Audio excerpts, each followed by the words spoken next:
एक ही गुरु के दो शिष्य हैं, सुदामा और कृष्ण। सांदीपनी उपाध्याय इनके गुरु, लेकिन एक शिष्य सोने की नगरी का राजा है, पूरे विश्व का अधिपति भगवान है, और एक शिष्य टूटी फूटी झोपड़ी में रहता है। एक बार सांदीपनी विद्यालय में जब कृष्ण सुदामा पढ़ते थे, तब भृगु ऋषि पधारे, सबसे क्रोधी ऋषि, और आकर के गुरु माँ से भिक्षा मांगी। माते भिक्षाम देहि, माता भिक्षा प्रदान करो। माँ ने मन में विचार किया कि सामग्रियाँ तो इतनी नहीं कि मैं भिक्षा दे सकूं। मना कर दिया। बोली, भगवान आप कल आ जाना, आज तो भिक्षा के लिए सामग्री नहीं है। शाम को जब सामग्री आ जाएगी, कल आपको प्रदान कर दूंगी। अब भृगु ऋषि तो क्रोधी ऋषि थे, उन्हें तो जब मांगो तभी चीज मिलनी चाहिए। नेत्र बंद करके उन्होंने ध्यान लगाया और देखा कि क्या इतने बड़े गुरुकुल की रसोई में कुछ भी नहीं है। तभी उन्होंने पाया कि वन में जाने वाले बालकों के लिए पोटली में मैया ने चने रखे हैं कि जो बालक वन में जाएंगे, पुष्प तोड़ कर लाएंगे, लकड़ी तोड़ कर लाएंगे, वो चने खा लेंगे। जब वो वन में जाएंगे, उनके लिए चने रखे थे। भृगु ऋषि बोले, बालकों की ज्यादा चिंता है, एक ऋषि द्वार पर आया, उसकी चिंता नहीं है। थोड़ी दूर जाकर के अपने कमंडल के जल से श्रापित कर दिया कि जो भी उन चनों को खाएगा वो लक्ष्मीहीन हो जाएगा, उसके जीवन से लक्ष्मी चली जाएगी, वो निर्धन हो जाएगा। जिस समय भृगु ऋषि श्राप दे रहे थे, सुदामा जी वहीं एक वृक्ष के पीछे बैठे कुछ पुष्प तोड़ रहे थे। जैसे ही श्राप दिया, सुदामा जी पहले तो चाहते थे कि मैं जाकर के ये संकेत कर दूं कि भाई उन चनों को मत खाना, उनको श्राप लगा है। लेकिन तभी गुरुकुल जाते देखा कि सामने से अपनी कमर पर 2 पोटलियां बांधकर कृष्ण चले आ रहे हैं। सुदामा जी बोले, लाला कहाँ जा रहे हो? बोले, आज तुझे और मुझे वन में जाने की सेवा मिली है। मुझे और तुझे वन से तुलसी और पुष्प तोड़ कर लाने हैं, लकड़ियाँ तोड़ कर लानी हैं। चल जल्दी। और देख, गुरु माता ने वन में खाने के लिए चने भी दिए हैं, दोनों वन में प्रेम से खाएंगे। आज बालकों में हमारा नंबर आया है वन में जाने का। सुदामा जी की नज़र पोटलियों पर पड़ी। बोले, कहीं कन्हैया खा न ले वो चने, अगर फेंक देंगे तो कहीं अंकुरित होके वृक्ष बन गए तो जो कोई भी खाएगा वो लक्ष्मीहीन हो जाएगा। मेरा कन्हैया खा लेगा तो वो भी लक्ष्मीहीन हो जाएगा। सुदामा जी जिद करने लगे। बोले, सुन, तू बाकी का सामान रख अपने पास, ये पोटली मुझे दे दे, मैं बांधूं इसे अपनी कमर पे। ठाकुर जी बोले, क्यों? मैंने बांध तो रखी है, तेरा कोई भरोसा नहीं है। अगर तुझे भूख लगी तो मेरे हिस्से के चने भी तू ही खा जाएगा। मुझे दे, जब भूख लगेगी तो दोनों बांट कर खा लेंगे। और जिद करके सुदामा जी ने दोनों पोटलियाँ अपने पास रख ली। वन में वृक्षों की लकड़ी तोड़ रहे हैं, पुष्प तोड़ रहे हैं, फल तोड़ रहे हैं, और सुदामा जी मौका ढूंढ रहे हैं, कब मौका मिले और मैं भागूं एकांत में और सारे चने खा लूं। तभी जोर जोर से बारिश होने लगी। बारिश के कारण ठाकुर जी तो एक वृक्ष के नीचे जाकर खड़े हो गए। बोले, आजा सुदामा, यहीं खड़ा हो जा, बहुत बरसात हो रही है। और सुदामा जी वही बगल में एक और विशाल वृक्ष था, उसके ऊपर चढ़ गए और ऊंची डाल पर जाकर बैठ गए। वर्षा हो रही थी। ठाकुर जी एक वृक्ष के नीचे खड़े हैं और दूसरे वृक्ष पर सुदामा जी बैठे हैं। सुदामा जी बोले, यही सही समय है, और पोटलियां खोल करके सुदामा जी चने खाने लगे। ठाकुर जी ने देखा, अरे सुदामा, तू चने खा रहा है? बोले, ए सुदामा, मेरे भी चने हैं उसमें, खा मत जाना, रुक जा, बरसात रुकने दे, मैं भी ऊपर आ रहा हूँ। लेकिन सुदामा जी की आंखों से आंसू गिर रहे हैं। बोले लाला, तू सदा प्रसन्न रहे, मेरे हिस्से की लक्ष्मी भी तेरे पास आ जाए, तेरे जीवन में कभी कोई कष्ट ना आए। मेरे लाला, तुझे कभी रोना ना पड़े, कभी तू उदास ना हो, कभी दुख ना हो। यही मेरी मित्रता का उपहार है। अपने कृष्ण को मैं यही देना चाहता हूँ। और उपहार के रूप में सुदामा जी ने मानो अपने जीवन में प्राप्त होने वाली समस्त लक्ष्मी भी श्री कृष्ण के चरणों में समर्पित कर दी। और दोनों पोटली के चने स्वयं सुदामा जी खा गए। द्वारिकाधीश कृष्ण उस दिन तो सोच रहे थे, सुदामा, तूने एक बार भी विचार नहीं किया कि मेरे भी चने थे उसमें, तू खा गया। सुदामा जी क्षमा मांगने लगे। बोले माफ कर दे लाला, भूख ज्यादा लगी थी इसलिए खा गया, लेकिन वास्तविकता कौन जाने। सुदामा जी टूटी फूटी झोपड़ी में रहते हैं, उतरी हुई धोती पहनते हैं, अन्न जल का तो कोई ठिकाना ही नहीं है, ऐसे घर में रहते हैं।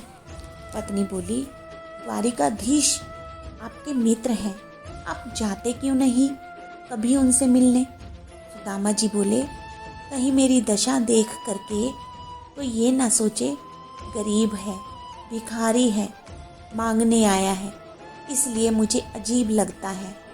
और दूसरी बात ये है कि मैं कृष्ण का सखा हूँ और कृष्ण तो राजकीय भेष में रहता है और मैं ऐसे रहता हूँ। कोई मुझे देख करके कहीं ये ना सोचे कि ये कैसा सखा है ठाकुर जी का, इसलिए मुझे लगता है मैं यहीं से उन्हें भज लूं, उनके पास न जाऊं। सुदामा जी की पत्नी ने सुगंध दे दी, तुम्हें मेरी सौगंध है, जाओ द्वारिकाधीश से मिलके आओ। पत्नी की सौगंध मानकर सुदामा जी विचार करने लगे, जाऊं या नहीं। कृष्ण ये तो नहीं सोचेगा कि कहाँ से चला आ गया, कुछ मांगने आया है। हाँ, कृष्ण तो नहीं सोचेगा, लेकिन उसकी पटरानियाँ, उसके राज्य के लोग, महामंत्री, ये सब तो सोचेंगे ना। सुदामा जी को बहुत संकोच हो रहा है, लेकिन पत्नी की सौगंध है इसलिए निकल पड़े। पत्नी ने 4 घरों में जाकर एक एक मुट्ठी चावल अलग अलग घर से लिए, ताकि जब ये पोटली द्वारिकाधीश देखेंगे तो अलग अलग प्रकार के चावलों को देखकर वो समझ जाएंगे कि एक दाना भी सुदामा के घर का नहीं है। थोड़ी तो कृपा करेंगे मेरे ऊपर। सुदामा जी पोटली लेकर निकल पड़े। जा रहे हैं सुदामा जी द्वारिका की ओर। चलते चलते महीनों बीत गए सुदामा जी को। तभी एक व्यक्ति से बोले, भैया, द्वारिका नगरी कितनी दूर रह गई है यहाँ से। व्यक्ति हंस के बोला, अरे आप तो गलत रास्ते पर आ गए हो। सुदामा जी बोले, कितनी दूर गलत आ गए। व्यक्ति बोला, आप 50 कोस पीछे जाओ, वहां से एक रास्ता मुड़ेगा, वो द्वारिका को जाता है, आप तो कहीं और ही पहुंच जाओगे। सुदामा जी बोले, भले पधारे भैया, द्वारिकाधीश, चलते चलते मैं तो वैसे ही आधा हूँ, अब तो और आधा ही रह जाऊंगा। बोले, मुझे तो लग रहा है मेरे प्राण ही निकल जाएंगे, मैं तो द्वारिका पहुंच ही नहीं पाऊंगा। वैसे तो कन्हैया तू हमारे हृदय में बैठा है, चल के तो पता नहीं हम कब पहुंचेंगे, लेकिन लाला, तेरी अगर इच्छा हो तो तू ही बुला ले अब मुझे। और ऐसा कह के सुदामा जी वहीं एक वृक्ष के नीचे लेट गए। जैसे ही लेटे तभी उन्हें एक ध्वनि सुनाई देने लगी। आंखें खोलकर देखा, सोने की नगरी है। चारों ओर जय श्री कृष्ण नाम की आवाजें आ रही हैं। सुदामा जी थोड़े प्रसन्न हो गए। बोले, भैया, ये कौन सी नगरी है। किसी व्यक्ति से पूछा, ये कौन सी नगरी है। बोले, भगवान, ये द्वारिकापुरी है। सुदामा जी बोले, मेरे मित्र श्री कृष्ण की नगरी द्वारिका। बोले, हाँ, ये द्वारिकाधीश की नगरी द्वारिका है। सुदामा जी तो नाचने लगे, कहने लगे, मारे कन्हैया, तेरी कृपा, सुदामा जी उस व्यक्ति से बोले, भैया ये द्वारिकाधीश कहाँ बैठे होंगे? व्यक्ति बोला, सामने जो ये महल दिख रहा है ना, इसी के राजा हैं द्वारिकाधीश, आप चले जाओ। सुदामा जी गए। द्वारपालों से जाकर बोले, भगवान मेरी फटी हुई धोती और मेरे पतले दुबले तन को देखकर आप ये मत सोचना कि मैं गरीब हूँ, कुछ मांगने आया हूँ। मैं तो कृष्ण के बचपन का सखा हूँ। हम दोनों एक साथ एक ही गुरुकुल में पढ़े हैं। मेरा नाम सुदामा है। आज मैं अपने सखा से मिलने आया हूँ। आप कृपा करके उन्हें जाकर ये बतला दीजिए, और अगर वो बहुत व्यस्त हों तो उन्हें परेशान मत करना। आपके इस महल में कोई खिड़की हो तो वहाँ से मुझको उनका दर्शन करा दो। मैं तो केवल उन्हें देखने आया हूँ। द्वारपालों ने सुदामा को सम्मान सहित बिठाया और कहा, महाराज द्वारिकाधीश प्रसाद पा रहे हैं, हम फिर भी निवेदन कर देते हैं। अंदर जाकर द्वारपालों ने जैसे ही बताया, द्वार पर आपके सखा आए हैं, बचपन के मित्र हैं। नाम उन्होंने सुदामा बताया है।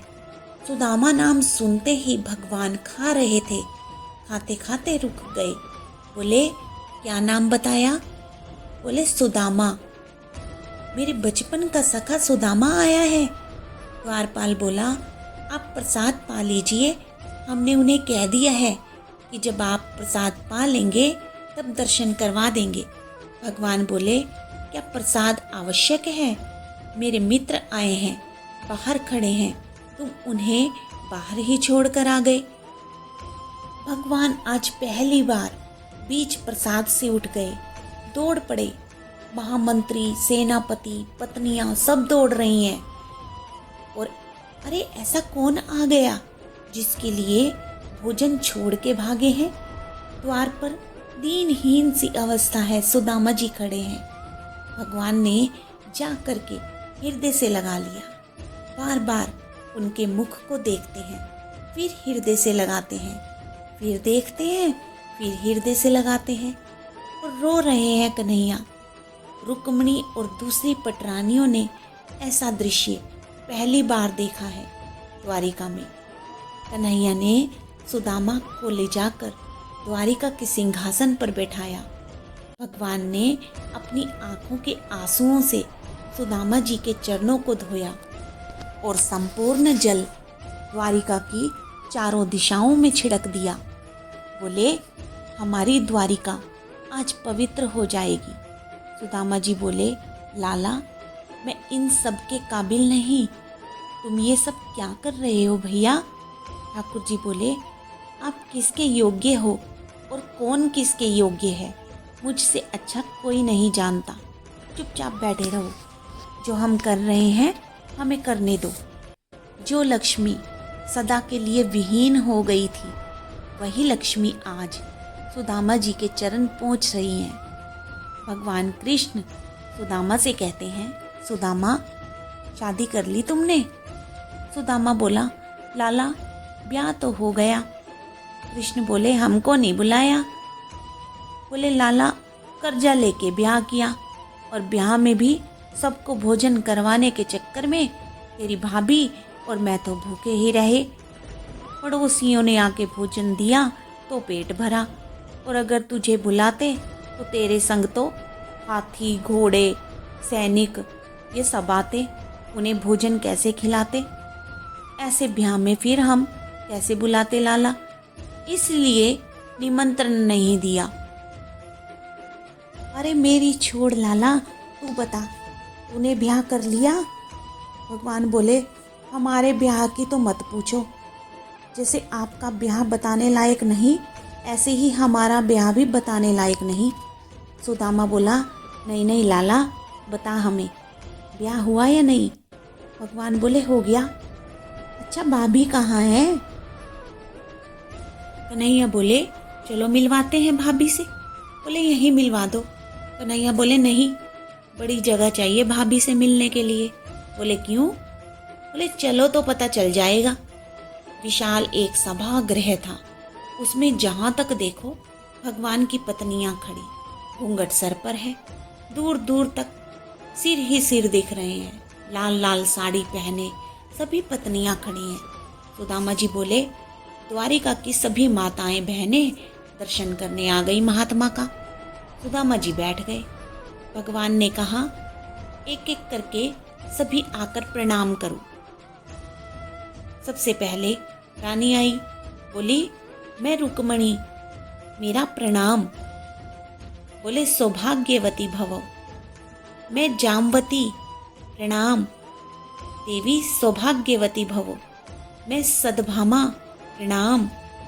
देवी चिर सौभाग्यवती भव। मैं कालिंदी, प्रणाम। देवी चिर सौभाग्यवती भव। 500 पत्नियां प्रणाम कर गई सुदामा को। जब 1000 पत्नियां प्रणाम कर गईं, ठाकुर जी भी खड़े खड़े देख रहे थे। सुदामा जी बोले, लाला यहाँ आइयो जरा, कितनी और हैं अभी? भगवान बोले, 16,108। सुदामा बोले, अच्छा लाला, ये सब अपनी ही है? भगवान बोले, हाँ।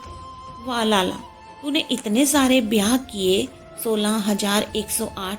अरे भैया, हमें एक में ही बुला लेते तो हम भी आ जाते मालपुए खाने। हमने एक किया, तुझे नहीं बुलाया तो तू नाराज हो गया। ठाकुर जी बोले, कितने ब्याह में तो मैं खुद भी नहीं गया था, मेरे बिना ही ब्याह हो गया। बिना दूल्हे के बारात चली गई। सुदामा जी बोले, लाला, पतला दुबला सा मैं और 500 1000 पत्नियां प्रणाम कर गई, मेरी तो हालत खराब हो गई। लाला, 16,108 को आशीर्वाद दूंगा तो मुझे लगता है मेरे तो प्राण ही निकल जाएंगे। एक काम कर, पत्नी तो 16,108 है, पति तो अकेला तू ही है ना? बोले, हाँ। तो फिर एक काम कर, तू मुझे प्रणाम कर, मैं तुझे आशीर्वाद दे दूंगा। अब कृष्ण प्रणाम कर रहे हैं सुदामा जी को, और सुदामा जी दोनों हाथों से आशीर्वाद दे रहे हैं। इस दृश्य को देखकर द्वारिका के लोग बलैया लेने लगे। धन्य है हमारे द्वारिकाधीश, जो एक ब्राह्मण को कितना सम्मान देना चाहिए वो द्वारिकाधीश से सीखो। अपने राज सिंहासन पर बिठा दिया और फिर भी विचार नहीं किया कि मैं द्वारिकाधीश हूँ, मैं जगत आधार हूँ। और वो सुदामा जी को प्रणाम कर रहे हैं और सुदामा जी आशीर्वाद दे रहे हैं। जय श्री कृष्ण, जय श्री राधे।